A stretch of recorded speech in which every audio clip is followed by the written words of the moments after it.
Greetings, fellow officers and friends of Starfleet. I'm Mike the Birdman Dodd, and this is Future Imperfect. And I realize it's been a little while since our last show, but trust me, guys, you're going to love this one. But I'm joined with the co-creator of the Geekcast Radio Network, Steve Megatron Phillips. And I love how we get a chance to work with these two. These guys are some of my favorite series over at thatguyattheglasses.com. We are joined by that sci-fi guy and his associate, number one officer, Nick Wright. How's it going, guys? It is going well. It is nice to get everyone back together once again with not having huge power losses, being trapped on the transporter, or simply gorging myself on replicator rations. It is nice to be back here on the show. So last time, guys, we looked at the captains of Star Trek and then the ships of Star Trek. This episode is going to be more of a roundtable, just because, well, it's a topic that's worth discussing simply because, well, we're getting near another movie year with J.J. Abrams, and I think they're wrapping principal photography quite soon on Star Trek 2. And that brings up a question that seems to happen every couple of years. Why is there no new Star Trek on television? So we're here to talk about why there needs to be a Star Trek, or maybe why there doesn't need to be a Star Trek on TV right now. But first, a couple of housekeeping notes. As you guys know, we are sponsored by Starfleet, sfi.org, the world's largest Star Trek online fan club, for all their wonderful support. Actually, I need to get back into my Starfleet Academy courses. I've kind of slacked off in the last month or two, and I was taking Borg 101 and I think something on Warp Drive, and I'm actually not kidding when I say this. They actually have a really cool section where you can take courses. They'll send you certificates that can help you rank up. I think I'm still crewman Dodd on the USS Hadfield, which is the flagship of the fleet. So I got a really cool posting right out of the gate. And I have heard back from our friends, over at thinkgeek.com. We're having some border issues. Evidently, trying to import Romulan ale is not a good thing, and people are pissy. So I have to deal with the Canadian-U.S. borders and customs people before we can get some more stuff here on the replicator. So we do apologize for that. And finally, before we get into our discussion, we will not have an LCARS segment this week. As Steve put it, and I think this is quite accurate, this conversation is going to be pretty much self-sustaining anyway. And kind of the genesis for this show, I guess we'll start off the conversation now, is about a couple of months ago, back in April, there was an article over on the HuffingtonPost.com where our very own Steve Saylor does some writing over there. And it was by Chris Lopesto. And he wrote 53 reasons why we need a new Star Trek TV series. And it got me and Steve talking off air thinking, well, why the hell isn't there a new Star Trek? I mean, the J.J. Abrams movie went over well. So I guess let's start going around the circle. We'll start with Steve, go to Leo, and then we'll go to Nick. Why does there need to be a new Star Trek series on television? And we'll see where the conversation evolves. Steve, start us away. Well, I think that, well, especially today, I mean, there's not that many sci-fi shows on TV. I mean, it's mostly reality, or it's mostly like some kind of a stupid drama that is ultimately nothing intelligent. And I think that part of the problem is, and it's done best for sci-fi anyway, having a Star Trek television show. I think that the reason why no other sci-fi show lasts as long is because it's kind of hard to compare with the Star Trek franchise, which, you know, from the 80s kind of kept on going through the mid-2000s before finally getting the shaft. Yeah, and that ended with Enterprise, I think back in 2004, if I'm not mistaken, right, guys? It was like 2004, 2005, but to say the least, I mean, it's Star Trek, and it had nothing to do with Enterprise. I mean, everybody gives it the rap of the one that killed the franchise, but it's actually not that. It's just things got stagnant. Paramount got done with it. Their last movie bombed. I mean, it was just they were done with it. So I mean, there was also a change of regime in Paramount at the time. And they looked at it and, you know, kind of just coming in with fresh eyes going, oh, that show's expensive. Like any sci-fi show. Yeah, like, it cost a bit, yes. So they were just looking to kind of give it the axe, so to speak. Yeah, and that's part of the way like the fourth season of that show was able to still be made was they found corner cutting techniques. Like in the fourth season, instead of doing green screen for the stars on the flyby, they just did projections. Wow, Hey, look, we can save money that way, I think halfway through the props, they started using the Art Asylum toys for the phasers because they looked better. Yeah. So there's yet another cost-cutting move. And hell, actually, even Doctor Who for a while was using... the toys were so good, they could use the sonic screwdriver on screen, and if it wanted to be the toy, it was the same scale. Right. But, so there's another little bit of random trivia there for you. So... we're thinking cost-cutting is probably a reason why there is no Trek on TV now. Leo, you said... Sorry, go ahead. I would say that's the fate of a lot of sci-fi on television.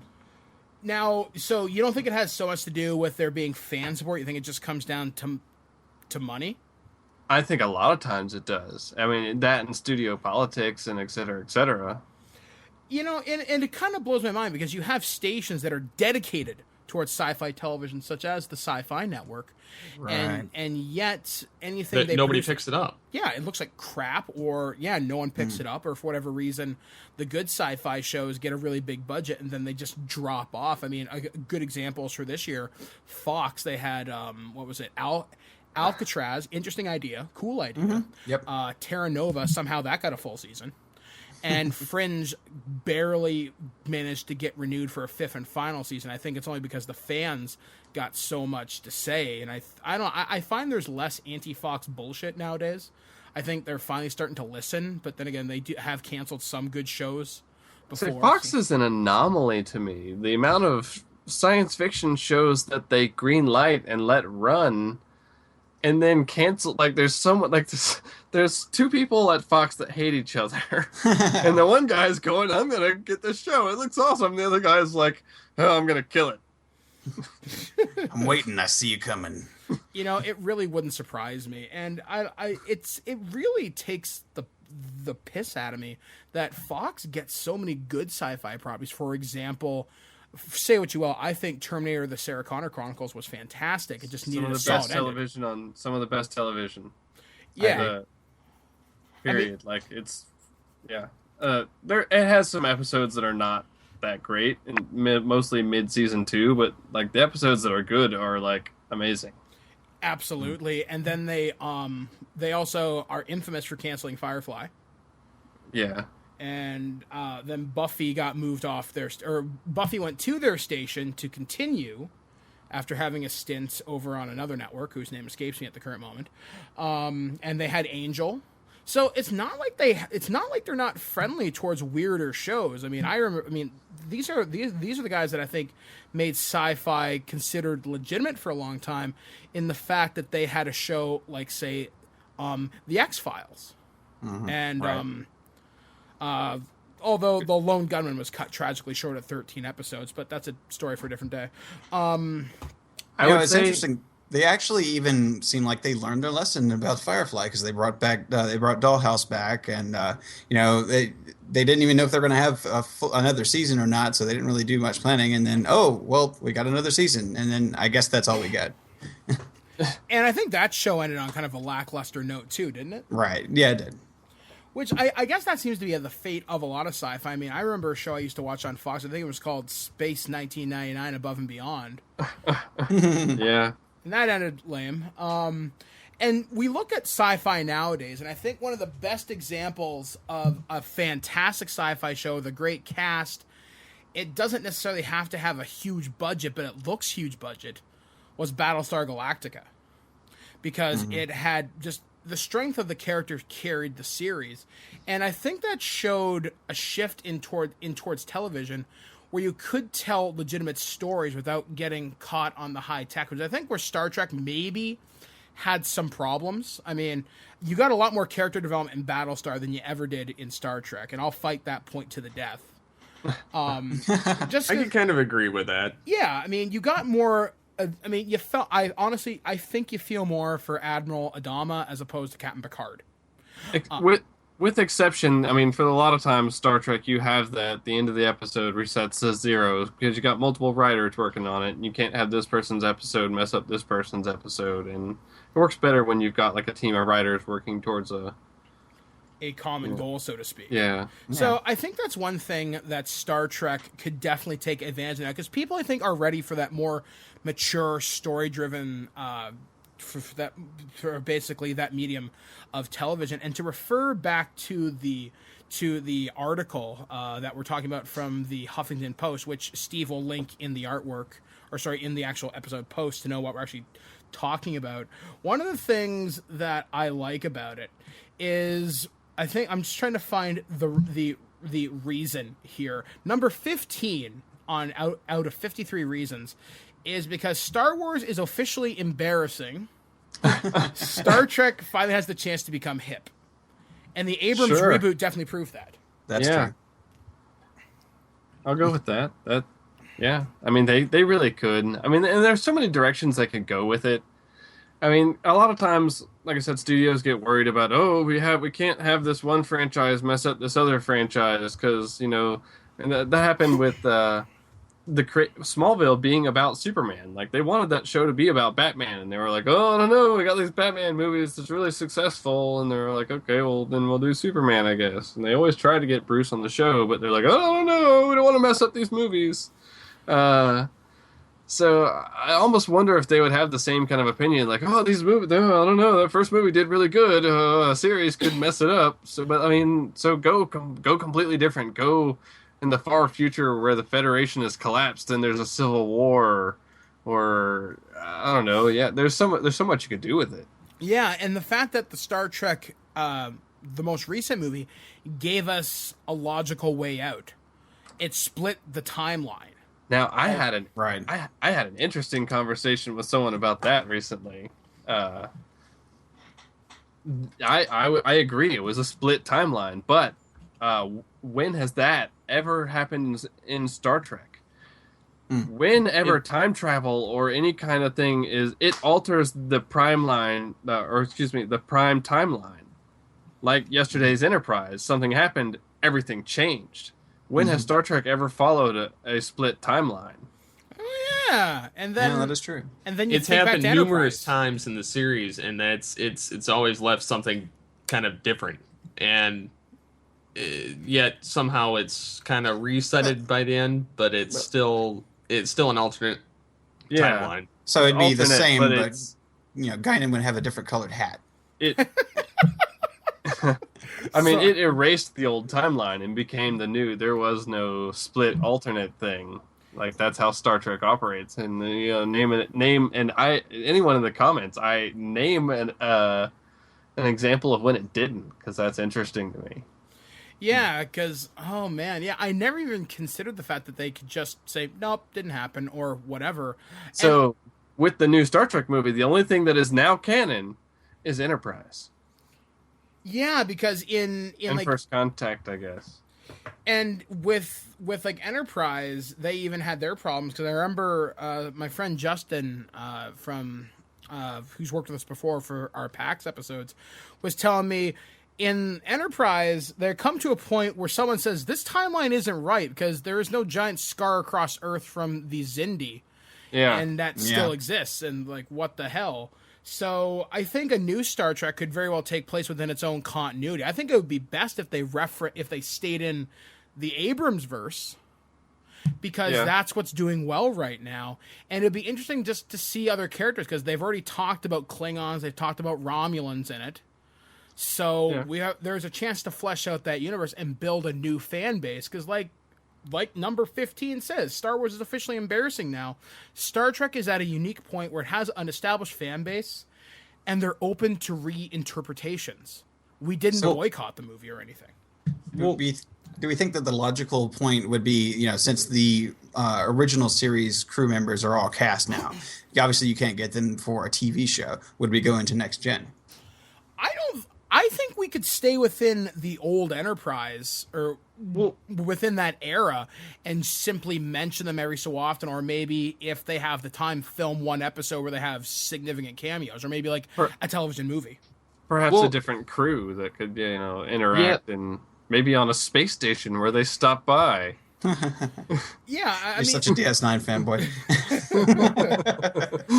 The thing is, there's so many possibilities open to it that I don't understand why television executives have not tried. Now, before the new Abrams movie came out, Jonathan Frakes, who we know as Commander Riker, he's produced a number of television shows and even directed a lot on TNG and did some stuff for the Roswell television show. Think of that what you will.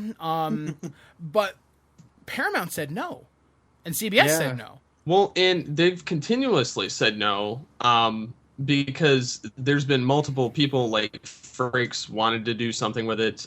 They've had Bryan Singer and Brian Fuller wanting to come in and make a new Star Trek, and they've told them hell no.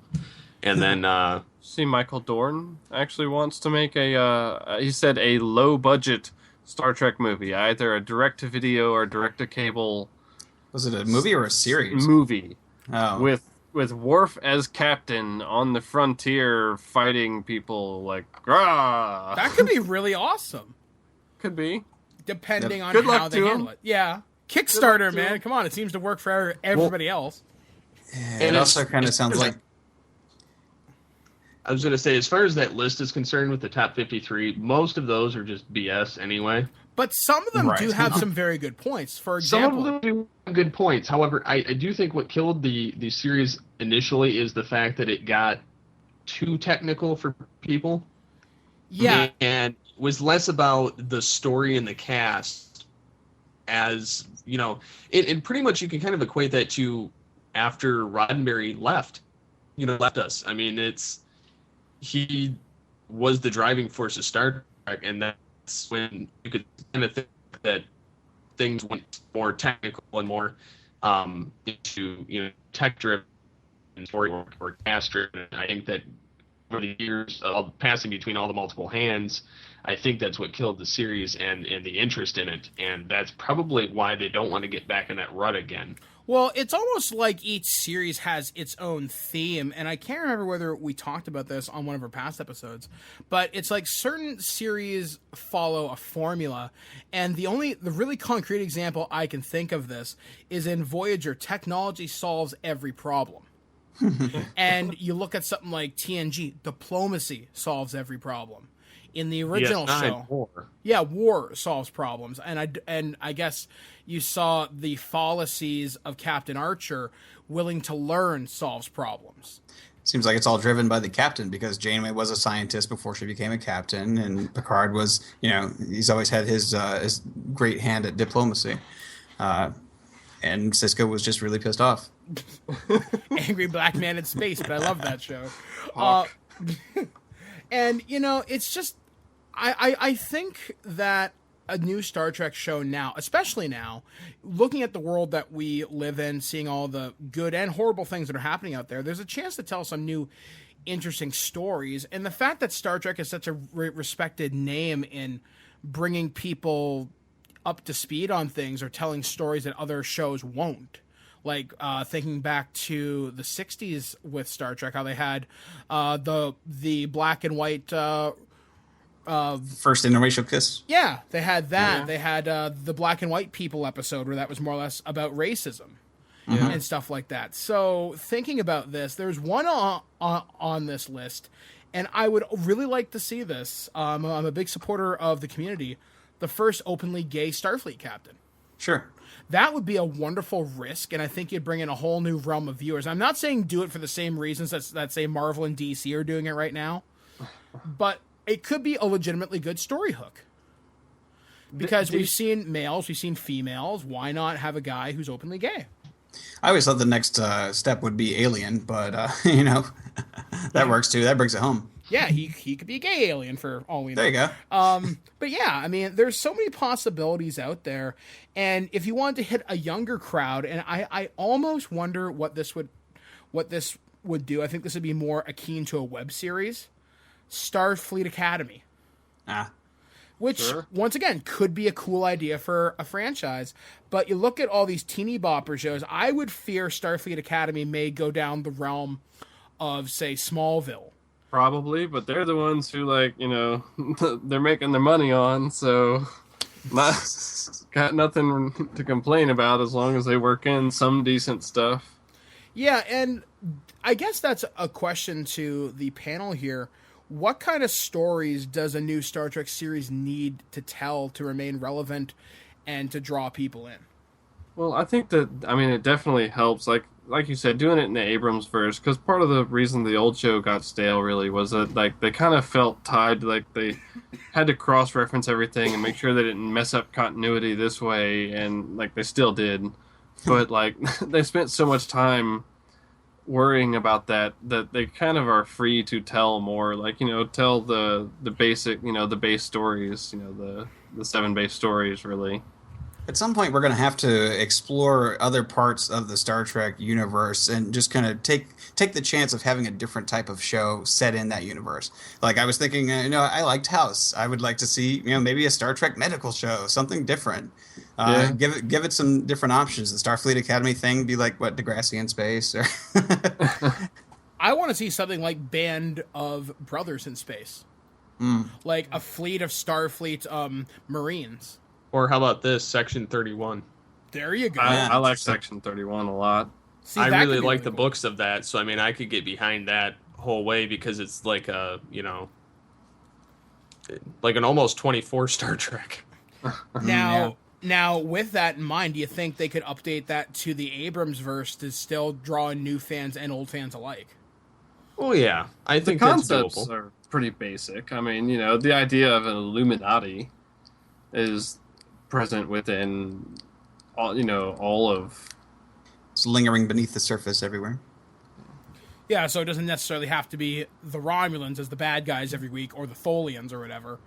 It It could be anything. Which I think that's something else about Star Trek that I think part of the show got stale too, is it would depend a lot on the aliens. And me and Steve just did a show with our other friend Mike Blanchard, and we were talking about Star Trek and Star Wars versus. And one of the points that me and Steve brought up is Star Trek has more capable villains, but they're not as memorable as Star Wars. Mm-hmm. For example, who looks cooler, Khan or Darth Vader? It's not a hard comparison, unfortunately. But Right. Star Trek villains get shit done. I mean, say what you will about Nemesis. Nero trashed the or not Nero. Shinzon trashed the Enterprise. Nero took out did. fucking Vulcan. Yeah. And the entire Starfleet, other than the Enterprise. So, what did Vader do? Well, okay, he killed the Jedi kind of with 1 million stormtroopers. I could do the exact same friggin' thing. You fire a million shots, a few are bound to hit. Throw the stormtroopers at them. It was Shoot a stormtrooper cannon. it's simple numbers, people. But like, as far as the show concepts, I mean, there's many different ways they could take this. I honestly would like to see them kind of, I wouldn't have a problem if they based it off of like the Abrams formula of the film, because that would give it the nice kind of blend and meshing of story, character, and tech, but not too tech heavy to where the general audience won't watch it because it's, focusing on that. 30% fewer lens flares. 30% though, that's okay. Like, I'm okay with that. But they wouldn't be able to afford that on TV budget. But but I could see them. I could see them doing like a Section 31 or focusing on a different crew because, I mean, let's face it, we've gotten pretty much the Enterprise jammed down our throat since the 60s. So not that I have a problem with that. I do love the fact that they keep going back to that, but I do think that they need to take it in somewhat of a different direction rather than just the Enterprise lineage. And, I mean, hell, they could jump, massively in the future, or they could do, jump somewhere in the Abrams verse. Or I mean, there's plenty of directions they can take it. I really like the idea that Nick had of the medical show. That could be really cool. You could go all kinds of directions with that. Like, but I mean, you got to think about it this way too. There's so many medical shows on TV right now that it would get washed out. I mean, but alien medical? Yeah, True, I mean, but where can you get that? but House still, with people phasers. people have a hard time watching, shows with like supernaturalistic stuff with doctor shows. I mean, that Gifted Man got canned. I mean, granted, it's kind of a different concept altogether, but it's still something different than the typical medical show, and it didn't last because of it. I think you could blend the medical thing with another concept. For example, I can't remember who mentioned this, but if we did a Civil War set in the far future, I was gonna say that again. Yeah, have the Doctor be a lead character, much like on Voyager, because Voyager told a number of different medical stories. That's true. So there's no reason why we couldn't do that and still incorporate elements of, say, Section 31. I mean, I think a Civil War gives you a chance to really explore things, because you don't have to have the peace and calm that you more or less had in TNG. Because when you think about it, the Federation was at war a few times there, but you never saw anything super large scale outside of the Battle of Wolf 359. And maybe one or two encounters with the Borg. I mean, or yesterday's Enterprise. Yeah, so there wasn't really anything huge there. With setting it in the far future, you can kind of take it along the same lines as they're doing with Star Trek Online, and just saying things are fucked up, guys. Yeah, we need to fix this. As far as I understood, and this is one of those violations to that rule, kind of, was Star Trek Online supposedly, as far like before it came out, I don't know if it's held true to this, said that it was taking place in the original timeline where Romulus had been destroyed, but in that future. Well, what happened? I mean, it was after Spock left, after Data came back, and he's on the Enterprise as captain now. I mean, it's in the early 25th century, so I mean, there's still all different kinds of hell breaking loose, and just from what little bit I've read here or there, but I mean, it's still.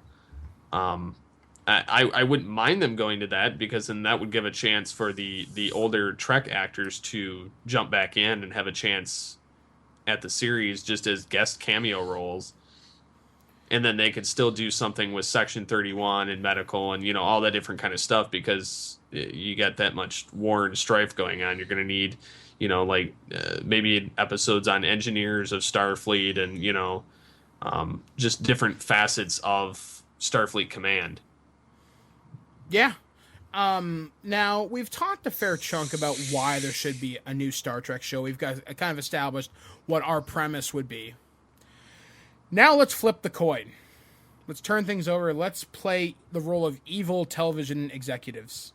And people that hate sci-fi and all that's good and kick puppies on their way down the street.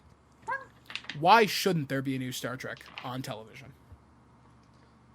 Well, like you said... Money? You got a good film franchise going right now. Mm-hmm. You don't want to mess that up. But could a television show survive that? For example, look at the X-Files and Fight the Future. Well, let's put it this way. Think about it. Every time, let's just use Transformers or G.I. Joe, for example. Yeah. Every time a movie comes out and there's a television series, they shaft the television series in favor of the film.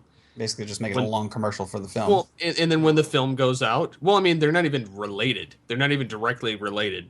Oh, okay. Transformers had, and I know this is off topic, but it's still the same concept. They had Transformers Animated, went 3 seasons. They shafted it, even though there was still room for a season 4, in order to have Revenge of the Fallen. Then after that film was over, they, proceeded to... into Transformers Prime, but I mean that's still going. But G.I. Joe, they canceled the new series, didn't even make it past a season, in favor of the film that got delayed till next year. So they've got this weird paranoid thing about you can't have this and this at the same time. But it it's confuses Paramount. People. But it's I mean, Paramount. no, it's a studio thing. It's just that's just the way they are. It's And it's really weird in comic book movies because it's like, oh, I've never heard of two versions of a character existing at the same time. That's crazy talk. And they're doing that with all the Marvel stuff now. They're doing it with, the DC stuff. They're starting to, if it's not directly related to the film series, then they're just like, oh no, we can't have anything to do with this because people will get confused. Well, no, it's like comparing apples to oranges of the same, franchise, but it's, I could see it going either way as far as the having a new Star Trek show and the film, but also the budget is going to have to be monumental. And most of the time, these stupid television series or television stations, they don't want to spend money, so that's why we have all these stupid reality shows. Right, Yeah. they're cheap to produce. Yeah, which is funny. I posted something on my Facebook today, and it was comparing Firefly and the Jersey Shore. Quite the juxtaposition, I'm sure. Firefly gets canceled after one season, or not even. Somehow Jersey Shore is 5 and still going. Mm-hmm. Yeah. There's But no it's God. mindless stupidity, and that's what boggles my mind is why society would, granted that they do nothing but watch TV anymore, but they'd rather watch something mindless and stupid. I think they would rather see people who are more stupid than them versus people who are smarter than them, which is why they can't stand the technobabble. Well, in like my wife freaking hates Star Trek, and she loves Star Wars, but she liked the new Abrams Star Trek. Yeah, my wife is the same way, which is kind of weird. Well, Which you know speaks what? volumes. I mean, if we could get a series that was, and as my wife puts it, they're always in that damn room, which, to me means the bridge. Right. Which, that's true because of budgetary issues. But if they could focus less of, look at the Abrams Star Trek. Yeah, it was on the bridge, but most of it didn't take place there. So, if they could get that kind of dynamic into a show, it would probably help more in terms of viewers because like somebody that doesn't like Star Trek, that's not going to attract them to a new show. Definitely the idea of a show that maybe doesn't even take place on a ship. I'm a Deep Space Nine fan, but do something different. On a planet, maybe? Maybe a Star Trek colony. Yeah. Sure. You could be like the Maquis and shit. Hey, there, once again, plays into the Civil War aspect. Yeah, definitely a new angle and something that the studios can make cheap. If they did it on a planet, think kind of Terra Nova, but with Star Trek. I think if you mix the concept of, that home world thing, I think that could work probably better than how Terra Nova was going. Mm-hmm. I think another reason, and this may be just me thinking strange media, whatever. I think another reason why a Star Trek show might be hard to put on air is it's hard to have sponsored. Think about how many product drops you see in television shows these days, and that's a very important thing because, like, if Coke says, "Hey, we'll give you $2 million, you put this in your movie," right? In Star Trek, I'm not sure the Federation has Pepsi. I'm just saying. Well, Kirk's car that he still had that Nokia, so Yeah, but admittedly, that's probably pretty hard to squeeze in. oh yeah. So- and it looked like it was shoehorned in anyway. So we're like, or like Battleship and the Hasbro thing. And That was and Coke ridiculous. Zero. Suddenly, I want a Coke Zero. I forgot about that. But yeah, there's just. I wonder if maybe people aren't ready for a Star Trek now because I think part of the thing is, like I said, the Abrams movie was very successful, but the toys sold like shit. So, and that's another thing too. You have to remember, Star Trek, as much as we love it and it's an intellectual show and we love the stories it tells, blah blah blah blah blah, it's a marketing tool too. And if we've noticed it doesn't sell well in terms of toys, Star Trek Online is free to play now. That's not a good sign either. No. So you have to look at it from those angles. But so is WoW, so is DC Universe. WoW is only free to play for the first 20 levels. and WoW's 10 years old. It's free. up until that point. And you have DC Universe, and they have a bunch of, DC shows, and they still market well. And they've also, DC has theirs sectioned off into, like, people who spend money and people who don't, levels of Right. what you can do with your account. Yeah, because like you can buy, like, everybody gets the game free basic, but you don't get access to the Green Lantern stuff or the Last Laugh stuff. So if you want it to be really awesome, you have to pay for it. Is Star Trek, do they have like that kind of model? You can buy additional stuff too, as well, but you still have to be leveled up a fair chunk to even use them. Right. Which means you have to invest the time. So, but if you're somebody that doesn't like to pay to play games, that's not going to bother you. Yeah, it's not really going to bother you. I mean, you can earn most things in that game normally, but they just give you extra slots mostly, and that's, extra more slots, maybe bridge some crew. or some cooler shit for your ship or whatever. Yeah, but what I'm saying is, I think the reason why DC has such a greater latitude, The Dark Knight and Batman Begins. Because think about it. Superman Returns sucked. Catwoman sucked. DC was a hurting brand for an awful long time. And it's only in the last 5-6 years, I think they've really come back. I mean, Superman Doomsday was not a lot of people like that, but a lot of people liked everything that's followed past that.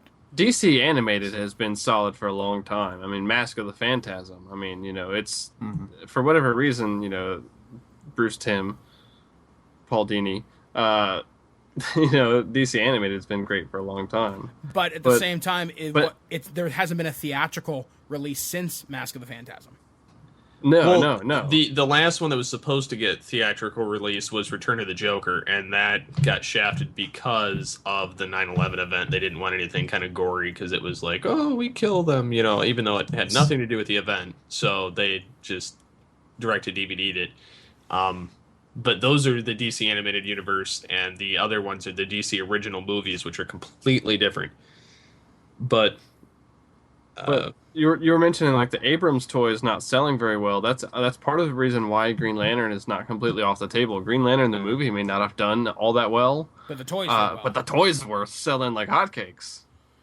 Which is really sad because those toys were not well made.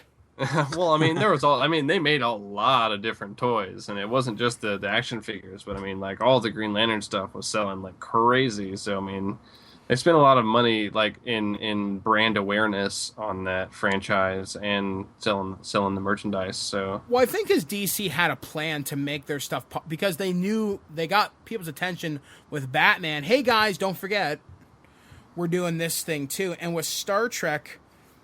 A lot of people that are fans of the show, we've seen the older stuff. I mean, I think what they want to do is capture the new 18 to 35 crowd. Like, we're talking past, like, let's say they want to attract people born 1990 and up. That's, I think, because they have the most disposable income, at least as far as I understand. Whereas people like us, I mean, we're all probably around the age of, like, 30, right? Mm-hmm. Yeah. And we just have to remember that, we're not the target audience anymore, which is kind of unfortunate, but what are you going to do about it? And I understand we lost Steve, so we'll give him a minute to come back. Otherwise, we'll figure it out. Moving on with the show, so to speak. I don't know. I mean, where do you think we need, like, if someone were to pitch a project to you, okay, actually, hold on. Here's how we're going to play this game. We're going to call this the pitch game. So it's going to be Nick, you, and Steve. You guys are going to pitch a Star Trek series to me right now. And I'm going to tell you why it may not succeed. And we'll see if this is a logical assumption. Okay, well, apparently we, from our discussion earlier, we came up with a Star Trek show that's set in the far future when the Federation is at civil war, and we're following a medical group that's being shadowed by Section 31. So we'll call it MASH NCC 4077, and it's behind enemy lines. Yeah, I mean, if I was to pitch one, I mean, I think I basically, for a while there, I was kind of holding out hope in my geeky heart of hearts that we might be able to see some kind of Star Trek plus Joss Whedon project. And I just don't think that's going to happen anymore because he is way too big now. Well, and like I mentioned earlier, Bryan Singer, Bryan Fuller, I'm not behind them having it, but Seth MacFarlane's also expressed interest. Fuck that guy! Really?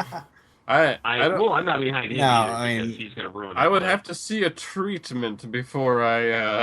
I'm probably But I the mean- only Family Guy fan among the four of us, it sounds like. But I like Family Guy, but he's only good for animation. See- He's not good for... I would like to see them use some previously, like Frakes or, something that had to do with Star Trek and new Roddenberry's vision, somebody like that should take it on, not, Berman or any of these other, douches like Fuller or, McFarlane. Say Ted comes out soon. That'll be the tail of the tape right there. But now, well, he's also rebooting Cosmos, so keep that in mind. And the He's Flintstones. He has his fingers in many nefarious pies. I'm just gonna say, if I receive a treatment from Seth MacFarlane, hey, look, it's new free toilet paper. Fuck that guy. I am so sick of Family Guy, and it's an atrocity on television. The fact that the Cleveland show is still on. That's a war crime against broadcast. I'm just saying. I haven't watched it. That's a walking racist joke. Pretty much. It's like being, I don't know. It's terrible. I'll say something horribly offensive. Moving on. Okay. So your pitch, me playing evil TV executive. I like the idea that it's medical. House was really good. People seem to like Grey's Anatomy. Okay. How do we appeal to the women demographic? Hot Doctor. Hot Doctor. Okay. Lieutenant Commander McDreamy. I was going to say, okay, there you go. You might get that. Okay, so now you've kind of got your like female audience hooked. Okay. But I'm not sure I like this idea of traveling around. That sounds like it's going to cost me a lot of money. What are you guys going to do about that? They're working on a space station. That sounds like I have to build a lot of stuff. Did they What else you save got? any of those props from that big auction? Maybe I will have to call somebody. Okay. I think I honestly think what I just said. I think these are conversations that are going to come up to because I honestly believe Star Trek is a very male-dominated show. Well, they have had some very strong female leads, characters, etc., and some very good female directors on episodes. I think because I think women have a lot more power in how television is marketed now than they ever have in history. Like, I'm surprised a terribly written show like fucking Grey's Anatomy can last as long as it has. Yeah. And I think trying to get women into a sci-fi thing is going to be a thing. I really think it's going to become more... I don't know. I've just got this feeling they're going to try and market it more towards women because it's a bunch of men on a ship. So their chances for sex appeal come up so much more often. And because we're seeing a lot more sex in television shows, at least the things that you see on cable, like Game of Thrones, Breaking Bad, etc., and even The Walking Dead, they're going to try and shoehorn that in there. So a Star Trek series on HBO. See, they have the budget. They can do the violence. Will they do the sex? And would that take away from Star Trek? Basically, how far sex with green women? That would be hot and awesome. But there comes a question. How far is your reboot willing to go? And that's going to be another question that would come up to a television executive. Because the idea of doing the medical thing is cool. But think about this. The medicine we see on television now is pretty graphic. I mean, you see them actually operating. In the future, we have laser scalpels. It's not going to be that graphic to begin with. Didn't they cut back on that a bit? Like they started on, I know on House, like towards the beginning of the show's run, they spent a lot of money on that, but I think that they cut back on it because people get kind of squeamish about it. Is that? I don't remember that actually having been decided, but I can, looking back on it as, I watched all the episodes as they came out. It does seem like there was a lessening of that. So they basically found like other stuff for the CG team to do occasionally. I mean, you still had things like the yellow eyes because their kidneys are failing and that kind of thing. It's stuff that's easier to do, but you didn't have like the exploding organs and eyeballs popping out and that kind of thing as much. Though there was that just made me think of the one episode of TNG where the guy blew up. You guys know where he had the like parasite in him and they shot him with the phaser. Yeah, it's like the end of season 1. Yeah. Yeah, he blew up like Scanner's style too, didn't he? The enemy within or something. Yeah. Where they had the creature that went in their neck.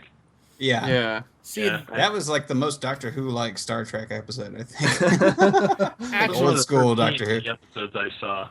See, that's also going to bring up another thing too. They're going to look at contemporary sci-fi, and they are going to look at Doctor Who and start and to a lesser extent stuff like say Torchwood.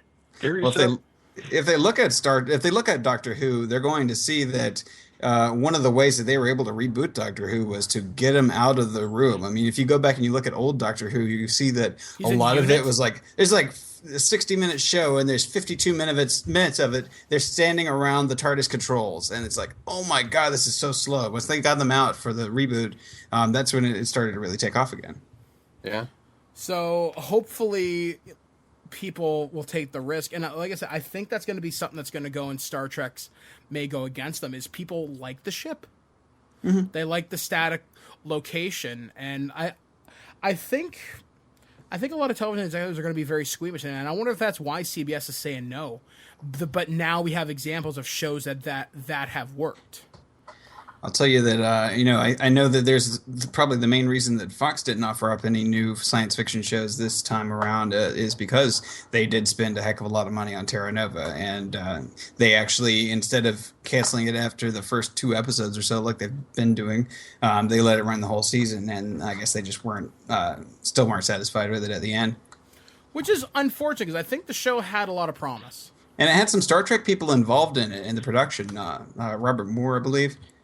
So maybe that's another reason why. That's another reason that they're going to be like, I don't know about Star Trek. I mean, we had that one guy. We gave him a shot. So I guess, gentlemen, as we start to wind down our conversation here, where does Star Trek need to go to become relevant again or to become back on television? What does it need? I mean, we've all talked about what we want it to be, but what does it need? As much as I don't want to see it change from the formula that we're used to. Like myself personally, if it were just a basic medical show, I wouldn't give a crap. I wouldn't watch it.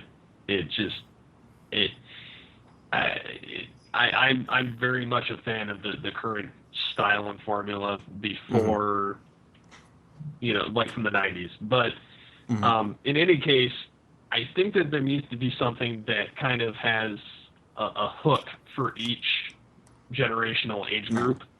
Like you guys were mentioning, like some of what the article has, maybe start them out in Starfleet Academy, but not spend 10 years doing it, like Smallville. Yeah. And follow that class. Well, and follow that class, and then maybe some of them go to starships, and you don't focus on just one set ship. You focus on those select people, like maybe 7 people that kind of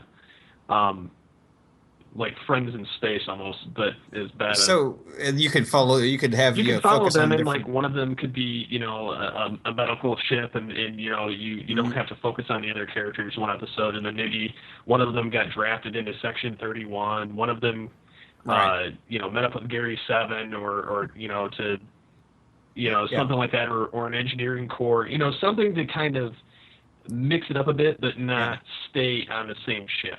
But keep it all kind of in one central story. Keep it intertwined in the story. Like maybe they have to, get certain people, together for certain missions, that kind of thing. Yeah. But much like Game of Thrones, you're following these, central characters, but the whole story is going somewhere. Yeah, and they all play a little piece in the puzzle for the entire plot. But that's the only way I could see doing it, and not. They would have to not do it with the Enterprise or any of that kind of stuff. Do like the USS Challenger, or or Picard's ancestor, something, just they need to do something fresh.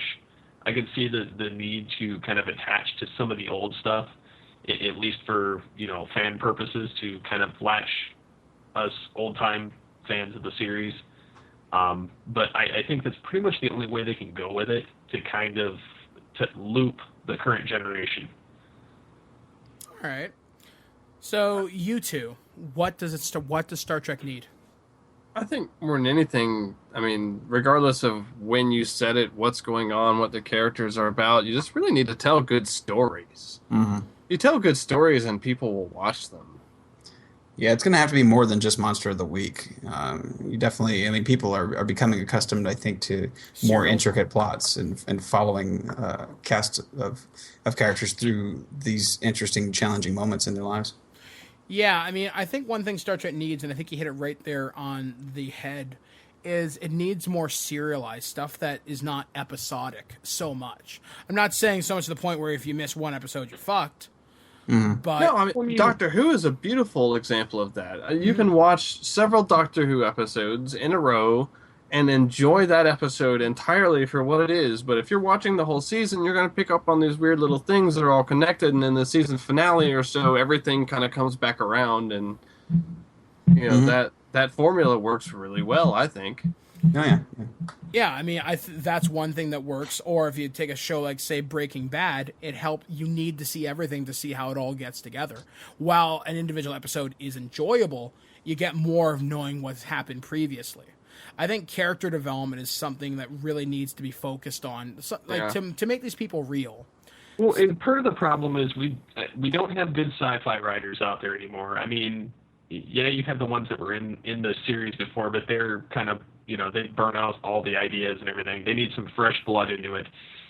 Maybe get Orsi and Kurtzman behind it as the writing staff, because they're doing, for instance, they were doing Transformers Prime, and that's, great. The first Star Trek film, that was great.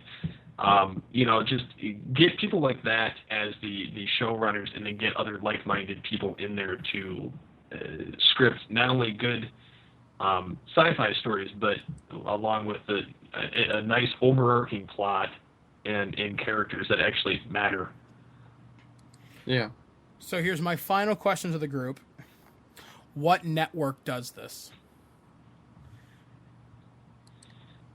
HBO, that sounds great. I like that idea.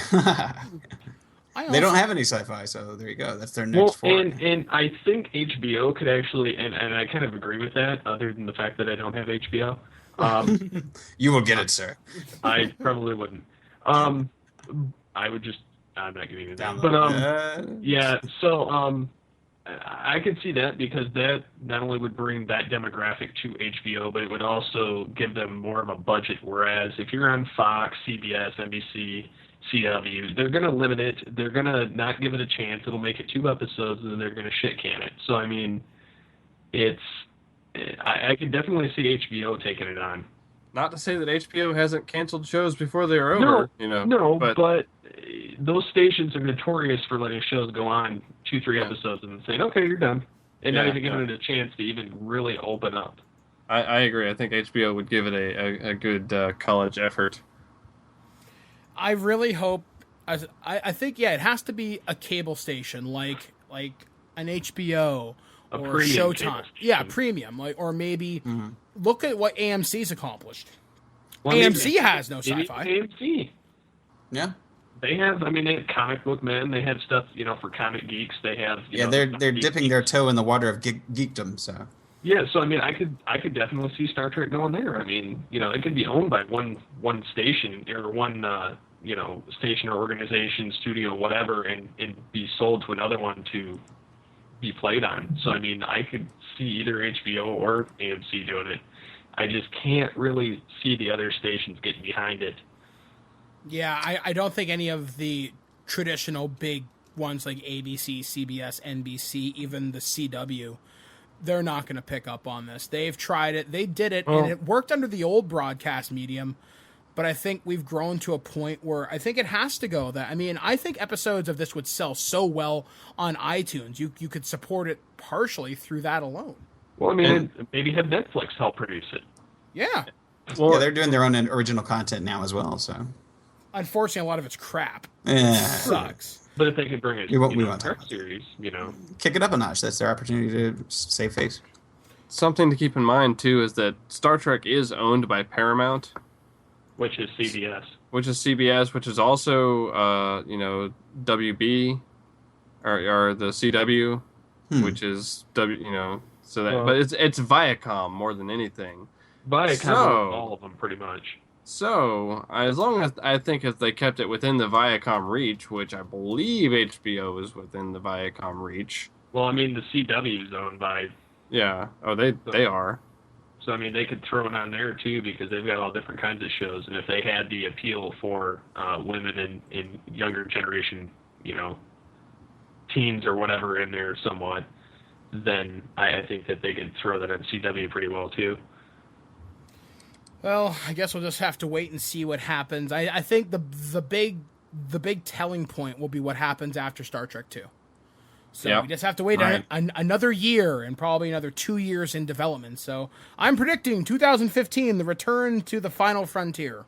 I could definitely see that, just to the fact that I think that they might want to weigh it just after, like you said, the next film, just to kind of see how it goes. Yeah, because they want to see how strong the brand is, not just through the movie ticket sales, but through other things. I mean, it'll have been 4 years since the last film. So, I mean, that if this gets the, estimates that they're hoping for, then that might help cement it in their brain that yes, it is relevant. Mm-hmm. I think the video game might play a big part into that as well. Yeah, the one that's coming out by Namco. I think we're supposed to see it this year, aren't we? I don't. That sounds right. I just know that it's tied in very closely to the development of the movie. So I love Namco. I love Namco. I really do. They have produced some quality titles. I don't know if that's the publisher I would have went with. Yeah, we'll see. Activision would have been my first choice, truthfully. And I know you can say what you will about their Call of Duty bullshit, but look at Transformers: Fall of Cybertron. What a great revival of a brand. And Activision but held. It's not fully Activision. Yeah, but Activision held the publishing rights to the Star Trek games for so long. But look at their track record with them so far. Yeah. And I think Atari had them, but obviously it reverted after Cryptic Studios went, okay, we're done with this, with like Star Trek Online, which I think that's going to be a telling point too. They're going to say, are the young hip nerds into this? And they're going to look at subscriber numbers, or they're going to see how many active players there are, because that's another metric you use to measure something. But that's the PR speak coming in there. But anyway, guys, we're going to wrap up this conversation. So big thanks to that sci-fi guy and Nick for coming over.